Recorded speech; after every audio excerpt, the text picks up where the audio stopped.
5, 4, 3, 2, 1.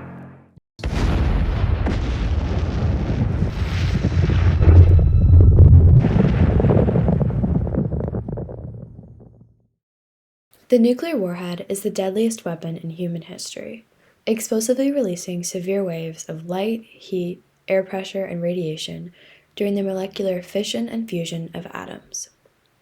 Nuclear power's destructive capabilities were first demonstrated in August 1945, when Enola Gay, an American bomber plane, dropped an atomic bomb on the Japanese the most city massive Hiroshima. Soviet buildup of military. 80,000 people died instantly. A second atomic bomb was dropped over Nagasaki a few days later. The introduction of nuclear warheads into international conflict ended World War II and kick-started the Cold War, an era of geopolitical tension between the United States and the Soviet Union, who emerged as prominent global powers and engaged their resources in rival nuclear development in order to protect their respective international interests. In 1949, the Soviets detonated their own atomic bomb.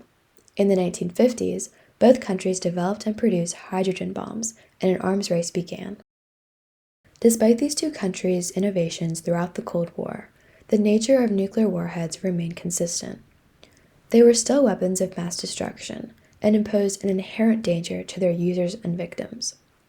It wasn't until the Intermediate Range Nuclear Forces Treaty of 1987 that the United States and the Soviet Union stopped the Cold War arms escalation and reduced their military strength in exchange for a lesser threat of nuclear conflict in a safer world. Now, we must be ready for a new danger, the atomic bomb.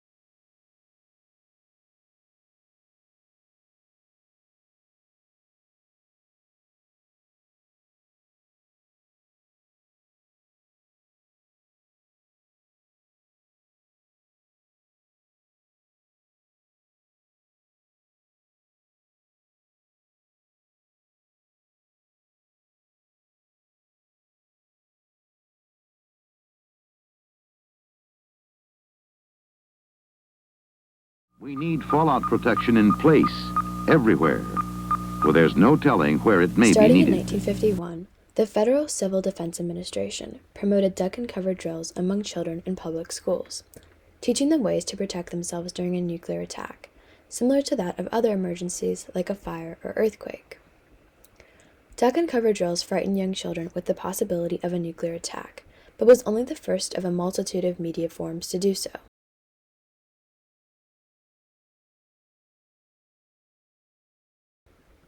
Throughout the 1950s, 60s, and 70s, movies, magazines, comic books, and public service announcements supported the idea that nuclear conflict was a likely and even inevitable outcome of the Cold War arms race, fostering fear and apprehension in a generation of Americans. These developments did not go unnoticed in the United States federal government, but failed to be addressed until Ronald Reagan was elected president in 1980. The decade of so-called détente witnessed the most massive Soviet buildup of military power in history. They increased their defense spending by 40%, while American defense actually declined in the same real terms.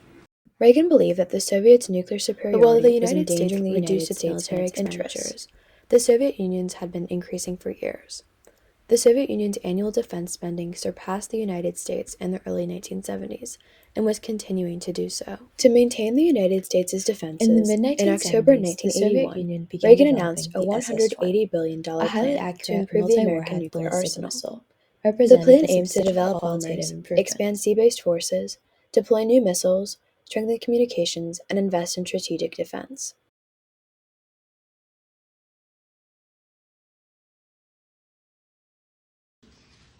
It will signal our resolve to maintain the strategic balance, and this is the keystone to any genuine arms reduction agreement with the Soviets. But Reagan's buildup strongly contrasted with the public's fearful perception of nuclear weapons and was ill received by the public. Even before Reagan was elected, opposition to nuclear production had been vocal for years. Serious In productive arms 1979, several negotiations, no-nuke but benefit our hopes concerts for were peace held, and freedom. in which popular musicians performed in opposition to the use of nuclear power.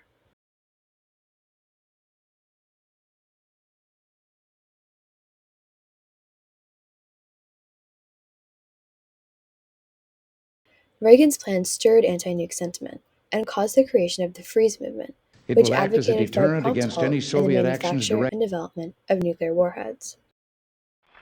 I've got a question for 1 million people. Do you want to freeze the arms race?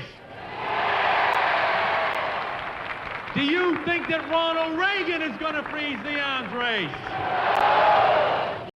Yet, while Reagan promoted nuclear buildup, it was in order to reach parity with the Soviet Union and maintain the global balance of power. Like the American public, Reagan perceived the inherent danger of nuclear weapons and sincerely hoped to reduce their numbers. A nuclear war cannot be won and must never be fought. So to those who protest against nuclear war, I can only say, I'm with you. No one feels more than I the need for peace. But unlike the nuclear freeze agitators, Reagan and his administration held a peace through strength philosophy. Our strategy has been to preserve peace through strength.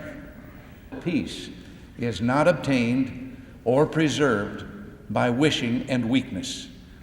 They realized that trying to stop development while having inferior nuclear technology would cast the United States as weak and vulnerable, as if America couldn't keep up with the Soviets. Reagan believed that in order to come to an arms agreement without a lack of self-confidence, the United States must stress its ability to continue nuclear development, but express a nonchalant willingness to limit its warheads. In addition, if the Soviets held a military advantage, they had little incentive to agree to a reduction of their unique prowess. In the candid words of Reagan's Secretary of State George Shultz, the minute you see that another guy really wants an agreement, you've got him. In the view of the Reagan administration, a successful arms agreement could only be achieved when both parties executed equivalent reductions that would not shift the balance of power, and the opportunity for such an agreement appeared during Reagan's second term in office. In March 1985, Mikhail Gorbachev became the General Secretary of the Communist Party in the Soviet Union. Through a series of letters, Reagan and Gorbachev expressed their mutual interest in peace. Unlike his predecessors, Gorbachev exhibited a strong interest in ongoing negotiation and discussion, and finally, the two diplomats agreed to an arms reduction. On December 8, 1987, Ronald Reagan and Mikhail Gorbachev signed the Intermediate Range Nuclear Forces Treaty. They agreed to permanently destroy all nuclear and conventional ballistic and cruise missiles with an intermediate range. The treaty marked the first nuclear agreement that reduced warheads and established on-site inspections for mutual trust and verification. It required the United States and the Soviet Union to perform direct assessments of each other's nuclear forces, certifying the reduction and promoting confidence in the agreement. In conclusion, since their development during World War II, nuclear warheads have held tactical significance in global affairs, yet posed an inherent danger and the potential for mass destruction. When the Soviet Union gained a military advantage in the 1970s, President Reagan strived to strengthen American defenses with a plan for nuclear buildup. But due to ongoing media that influenced the American public to be highly apprehensive of nuclear conflict and view it as an imminent threat, Reagan's plan caused widespread opposition.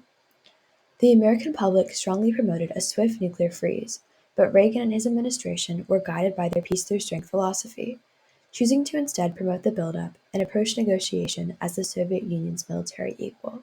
This conflict was resolved when, in 1987, Reagan and Gorbachev signed the Intermediate Range Nuclear Forces Treaty, an ongoing arms reduction agreement that prevents nuclear development and encourages the use of negotiation to solve issues of controversy.